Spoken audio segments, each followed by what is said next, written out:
wanted to show you guys a video guide for my Death's Oath character that I've been pushing in Beastry Hardcore. And I actually have a lot of fun with this character. I think it might be my favorite character overall out of all the characters I've built pretty much ever. Right next to maybe like an Infernal Blow character, which I'm hoping to do either this league or next league. But basically, the way this character works is we're utilizing CI so that we don't take any chaos damage, and then using a chess piece called Death's Oath, which does chaos damage uh, per second to any enemies around me. As you can see here on a 5-socketed Death's Oath, I'm doing about 8,700 damage, and how we get that is by using Void Manipulation, Conk Effect, Arcane Surge, Swift Affix, and Lustration. The Arcane Surge tags it to be a duration, and that allows us to use less duration for the more multiplier. And then we will also be using Efficacy, I think is how I pronounce it, as our last link. They do not need to be, or socket I mean, they do not need to be linked together because the chess piece grants the skill, so it's just like a Whispering Ice, which you can check out my Whispering Ice build as well. For Auroras and Curses, we are using Discipline, Despair, Tempt Chains, and then when my Enlighten levels up to level 2, we will be using a Feeble for 3 curses. We are going Occultist. It has a lot of buffs from the last patch. It's probably one of the most underrated and one of the best classes, I think, in the game currently. Wicked Ward gives us a bunch of energy shield and allows it to keep regenerating once it starts. Vile Bastion gives us a bunch of energy shield. It gives us the enemies you have killed recently, so 1 regeneration per enemies that you killed recently. You can easily stack this up pretty quickly to get it to be like, 20 or more, so 20% more regen once it starts, and then cannot be stunned while you have energy shield, which is a huge deal since we always have energy shield. Next we go with Profane Bloom, which allows our curses to apply to hexproof. That's a huge buff, so now we can run hexproof maps, and since curses is such a big deal for us. Cursed enemies you kill explode doing chaos damage, so this is what makes the build, in my opinion, so much fun. It's just a great AoE. It does a lot of overall damage. And then Malediction further reduces the damage we take, further increases the damage they take because they are cursed. And when enemies are cursed, you gain 8% of non-chaos damage. We don't have any of that, but that could help our other builds. And then also an extra curse. And then to top it all off, we get 15% increased effect of your curses, along with a small node of effect curse and effect curse. With all the effectiveness in the tree, we're sitting at about 45-50% effectiveness on our curses, which is a big deal. It makes them quite strong versus even bosses now. For the tree, ignore the spell damage node. I actually got to take that out right now because I forgot about it. Basically, we're just hitting the energy shield ones. We'll be going up to here to get these, getting the jewel sockets. We're going to want to socket these with energy shield and either damage if you've killed recently, or damage while holding a shield, or any other form of damage that you can to scale the Death's Oath Aurora. It's hard to say. We're going to take Blast Radius for the extra AoE. We're going over here for some more energy shield. We go up here and get the extra chaos damage and damage over time. This is for the 3rd curse for Whispering Doom. Get the life regenerations for Zealot's Oath. We're also going to need to pick up this right here, which I'll pick up now, I suppose. And we're actually going to pick up the effective curse nodes here. Effective Aurora nodes, excuse me, here and here and here as well. This will buff our discipline up quite a bit. We should be able to hit with a good gear over, I'd say 9,000 ES, which isn't like insane, but for this build, giving its tri-curse and the way the build works, it's actually pretty tanky because of that. This will actually be socketed into a Green Dream once I can afford to do it. Right now I just need this for the resistances. Resistances are a little hard to come by, but you can easily get jewels like this pretty cheap. And then same thing here, we just come down here and we get some more energy shield. And then I put 2 spreading rots in for the single target. And we work ourselves over here, chaos damage, extra curse, and just work our way around here. And then after we pick up those nodes that I told you here for the aura effect and stuff, we're just going to continue to get energy shield nodes most likely, or possibly I will go up here and get this jewel socket, or maybe this jewel socket. I haven't decided exactly yet if I want those or not. Depends on how good my jewels are that I can get. For the belt, we're going to use Darkness and Throne. We're going to hit it with 2 jewels. Once again, this is a good one. 38 energy shield plus 15% damage if you killed recently.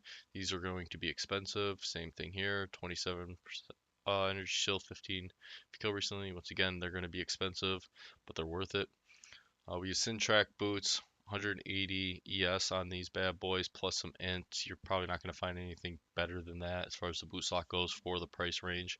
We're going to use Shield Charge, Fortify, Val Grace, Faster Attacks. You can also put in Culling Strike here if you had like an onslaught ring to put your Discipline or Val Grace in there. Because ideally what I'd want to do is put Discipline into one of my ring slots, put Val Grace up here with Rallying Cry, Increased Duration, and Val Grace. The shield we're looking for is just a lot of resistances and a lot of energy shield. I bought this actually relatively cheap. It was under 10 chaos and then I just crafted it. So if you know how to look for that stuff on the PoE Trade website, you can easily find it and craft it and do it cheap. I also have a video up on YouTube for how to use PoE Trade and PoE Apex to get cheaper items. So if you like, check out that video. For the amulet we're mostly looking for is Dex and Strength. This one happened to have the Strength on the, not as a prefix, but a suffix. Or excuse me, not as an implicit mod. So I got a Dex and Int amulet with Strength. This one is mostly, once again, just used for the resistances, and then the maximum increased energy shield was crafted onto it. Same thing here, we're looking for as much resistances and strength as I could get. And then I crafted the Leo Craft Faster Start to Energy Shield. And once again over here, same thing, as much resistances and energy shield as you can get on both of these with faster recharge. If you can get one with high strength on this one as well, you can take out the strength node. If you're having strength issues, you can put in both strength nodes and get cheaper rings. Head is up to you. Obviously we use Death Oath Astral Plate. For the helmet, Heretic's Veil, we're going to do Temp Chains, Enlighten, Despair, and Feeble once the Enlighten is leveled up. Breath of the Council is probably best in slot. We're using Spell Totem, Wither, Faster Casting. Also, if you quality all your gems, it's going to make your life a lot better as far as your single target damage goes. And as soon as I can find... Here's a budget weapon you can kind of use. The Dark Shear will definitely be good enough because of increased damage. You can use that until you're able to afford a Death Oath or farm it yourself. I actually don't know how to pronounce this, so these are the gloves you're going to be using. The reason why is because it grants a level 22 Blight skill, gives you damage over time, and gives you some increased area and the hinder duration as well. So overall, very good gloves. Best in slot because you need single target damage. You're going to do Void Nip, Controlled Efficacy, and Swift Affliction support on that. And then for your wards, or for your flasks, excuse me, you're going to want Remove Bleeding, Basalt Flask, Sulfur Flask with Curses, Freeze with Quartz, Immunity Shock with Silver, and something for movement speed. Quicksilver, you don't have to have adrenaline, you can just have a regular Quicksilver if you like. And basically all the things that buff this aurora are going to be your Wither Totem, your Rallying Cry, eventually your 6 sockets, the Restoration tag or the Restoration support because of the Arcane Surge. There's lots of things that buff it up. All the chaos damage you have everywhere buffs it up quite a bit. Now to show you how you're supposed to do this. I'm going to show you the trick that we use. We go and get yourself to about 2 sockets, and then you can, what I like to do is just chrome it until I hit 2 off colors. You can also use the beastry. There's a crafting, excuse me, there's a crafting beastry that you can use to change the colors of the socket, so you can hit it with like 3 or 4 and keep killing those beasts over and over again until you get at least 2 to 3 off colors. Preferably you want 2 blue, 1 green, or 3 blue would be the best that you could possibly get, and I'll explain why. So once you get to that point where you have 2 off colors, you're going to hit it with a 3 socket, and it's going to keep rolling red over and over again. You're going to keep doing it until you get a green or a blue. Now, in my opinion, the best thing you can possibly do is get 3 blues first, because what I've noticed is every time that I've hit this with a 5 socket, I've gotten green about 3 times now, and we want it to be 3 blue, 2 green. So green seems to be easier to hit. Now that could be just total luck. I have no idea, but it seems to be that green hits a lot more. I haven't got a blue yet, otherwise this will be completed. And I've spent over 1,500 jewelers. This is the most expensive part of the build, but it's still probably cheaper than trying to 6 link an actual chest. So you just kind of got to pump all your jewels into it, which shouldn't be too big of a deal because 5 link is more than enough to farm up on. I'm going to go ahead and show you guys a quick toxic sewer, one of my favorite maps to run on this build actually. And the reason why is because it is so like close range and small but good density. And you'll be able to see that we will be getting quite a bit of experience per hour as well on this build.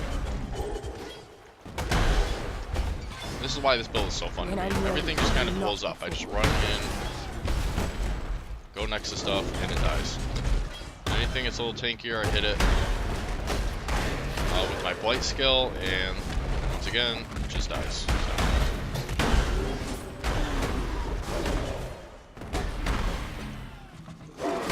I think, like I said, the Occultist is a little underrated. I think it's going to be good for a lot of builds. It gives you a lot of flat ES. A build like this would have been really hard to do. Previous to this patch, it was able to do it, but it was a little bit hard to get the ES. It was a lot more expensive because of that. And now I feel like you can get it pretty cheaply.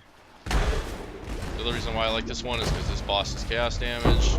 So as you can see, I don't really take any damage from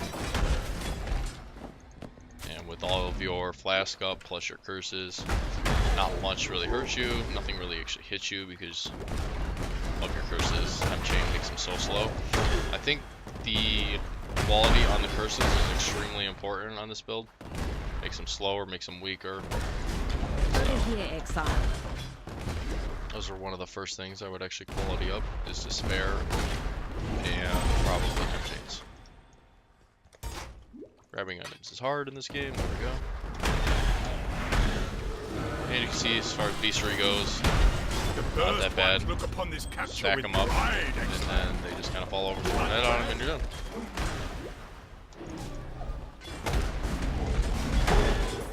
And I'm just kind of showing you I'm picking up items. I'm pretty strict filter on. Not too strict, but decently strict. Picking up the items to show you. Some of them might want to play a little bit slower. The reason I'm doing that is because you can see 100,000 million, 300 million experience per hour. That is pretty darn fast. I think I've played quite a few builds, and that is probably one of the faster builds as far as, I mean, you could definitely get faster if you were playing like a Queen of the Forest type of build, but I think that's pretty darn fast. So that is it for the guide. If you have any questions, let me know. I'm going to be starting a series on how to level up not only this character, but several other characters from 1 to Blood Aqueducts within 6 or less hours using, proper leveling gear. Thanks, YouTube. See you.